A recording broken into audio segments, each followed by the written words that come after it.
നർമ്മദാ സിന്ധു കാവേരി ജലോസ്മിൻ സന്നിധിം കുരു.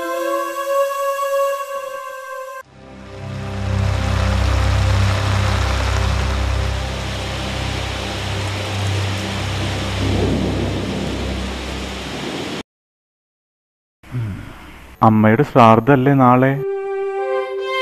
കൊല്ലം കുറെ ആയില്ലേ? അങ്ങനെയൊന്നും പറയരുത്. അമ്മ കാത്തിരിക്കണുണ്ടാവും. നമ്മുടെ പതിവ് സ്ഥലത്ത് തന്നെ അല്ലേ? അവിടെ ഇപ്പൊ പുഴയേ ഇല്ല. പിന്നെ എവിടെയാ?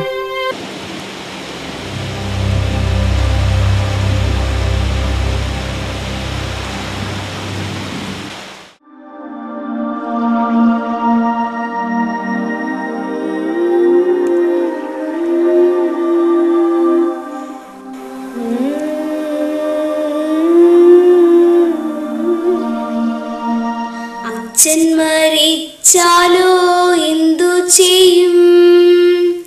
അമ്മ മടിയിൽ കരഞ്ഞിരിക്കും.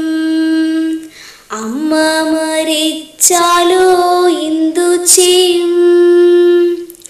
അമ്മ മരിച്ചാലോ എന്തു ചെയ്യും?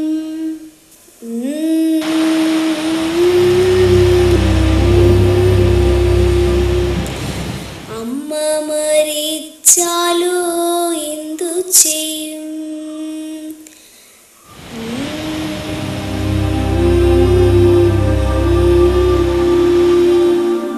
അച്ഛാ, ഇന്ന് ക്ലാസ്സിൽ ടീച്ചർ പറയാ ഒരു ദേശത്തെ ഒരു നദി മണ്ണടിഞ്ഞില്ലാതായെന്ന്.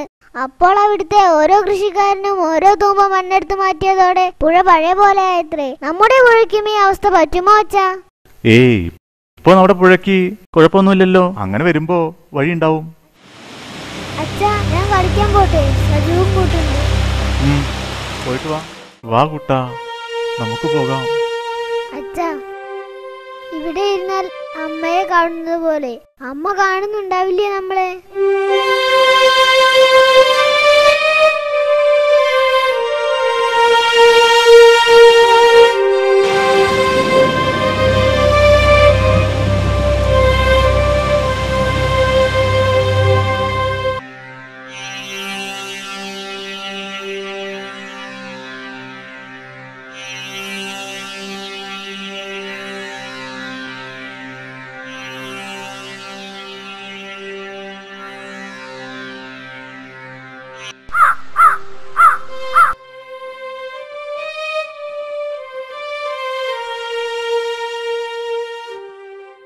അമ്മ എന്നെ തൊടുന്നു അച്ഛാ.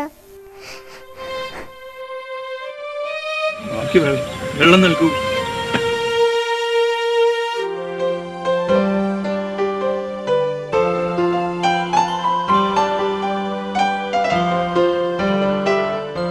അനാദിയാണ് ജലം. ജലമാണ് ജീവൻ. ജലം തന്നെയാണ് എല്ലാം. ജീവൻ്റെ അടിസ്ഥാനം തന്നെ ജലമാണ്. നമ്മുടെ ശരീരം തന്നെ ജലത്തിൻ്റെ പരിണിതികളാണ്. രക്തവും വിയർപ്പും മൂത്രവും എല്ലാം ജലത്തിൻ്റെ വിവിധങ്ങളായ രൂപങ്ങളാണ്. അന്ധതമസ്സിൽ നിന്നന്ധമില്ലാതെഴും ബന്ധുര ജ്യോതിസിലേക്കു നയിക്കുവാൻ വിണ്ണിനെ ധ്യാനിച്ചു മന്ത്രം ജപിക്കുന്ന പുണ്യനദികൾക്കനുജത്തിയാം നിള. ഇതാണ് സാർ നമ്മുടെ സംസ്കാരത്തിന്റെ ജീവനാഡിയായ പുഴ.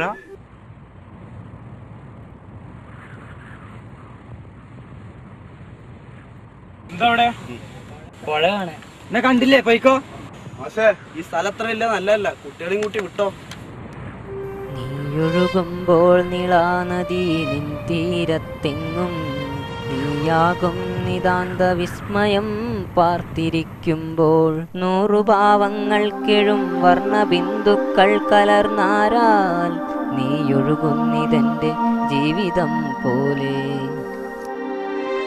കുറെ ആൾക്ക് പണിയിട്ടില്ല സാർ. മണലെടുത്താലും പുഴ കൈയേറിയാലും അത് തികച്ചും നമ്മുടെ ക്ലാസ്സിലെ അശോക്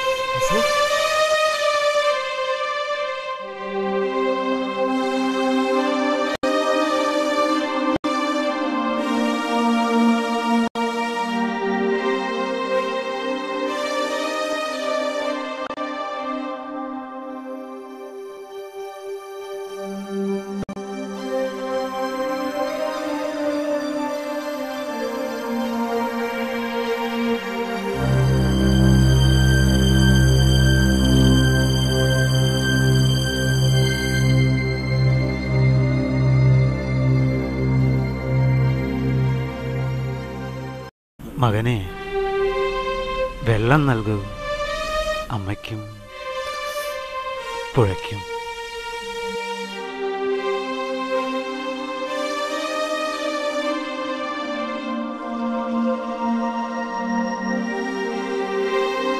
ഹൃദയമണി വീണമീട്ടുന്ന ശോകഗാനം പോലെയൊഴുകി നിളാനദി. അതെ, ഇന്ന് നിള മൂകയാണ്. ശോകഗാനം മാത്രമേ അവിടെ നിന്ന് കേൾക്കുന്നുള്ളൂ. ജീവപ്രവാഹം മലിനപ്പെട്ടാൽ എങ്ങനെയോ അതുപോലെയാണ് ഇന്ന് നമ്മുടെ പ്രിയ നിളാനദി.